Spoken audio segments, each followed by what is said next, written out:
Ragazzi, ben ritrovati.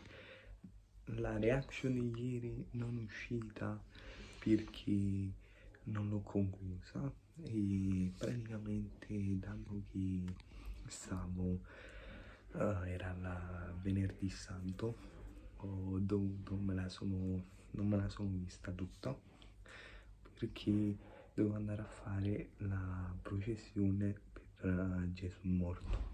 Io, essendo una persona molto cristiana, ritenevo giusto andare a fare la processione e non finire la partita. Però ci sarò a Milano nella partita Milan-Napoli, settore ospiti, con la speranza che vada tutto bene. Quindi se volete la reaction lasciate un bel mi piace, un bel commento, iscrivetevi al canale, noi ci becchiamo al video. Bella ragazzi, vi lascio la reaction fino al gol del Lecce e fino a lì l'ho fatto. E la voglio bentornati sul mio canale, siamo qui oggi per fare la reaction Napoli-Lecce, partita importantissima. Ci troviamo in un'altra location, dopo vi faccio vedere, ditemi dove l'avete vista nella scorsa reaction. Noi ci vediamo con il match, speriamo di vincere.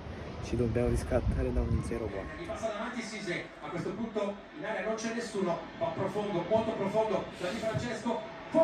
Bravo Meret! Reattività di Meret, calcio d'angolo, il Lecce quando corre, sa sempre cosa fare. Questo è il marchio di fabbrica del Lecce. Mario Rui.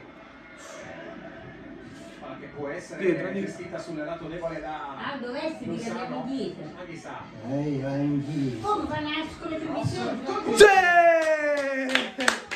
Tutti i difensori del Lecce guardano la palla. Da piazza da calcio d'angolo l'hanno seguito. Questo è il messaggio che Napoli rivolge a se stesso. Di Lorenzo.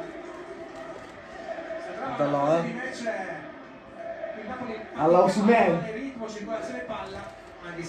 Vai Carrasqueta. No, Raspadori. Questo è un errore di Raspadori di misura, un errore che quando riparti in contropiede con un giocatore come Kvaratskhelia a veloce non puoi permetterti di sbagliare, perché hai la possibilità di dargli questa palla con i giri. Sul rimpallo Lozano che ha già ritmo anche per la porta. Lozano! Ha funzionato molto bene questo processo. Ha fatto una grande parata. A trovare poi una verticalizzazione è stato. Ragazzi, è finito il primo tempo, un Napoli che sta facendo la sua partita, sta facendo tanti passaggi, possesso palla, i ritmi sono un po' più veloci rispetto al Milan, però la dobbiamo chiudere con un 2-0, 3-0, quindi speriamo bene nel secondo tempo. Il Lecce ha avuto le sue occasioni, però noi siamo stati superiori per il momento. Ragazzi, chiudiamolo. Sul taglio, sul lato opposto di Udel che la sfera soltanto. Mamma mia.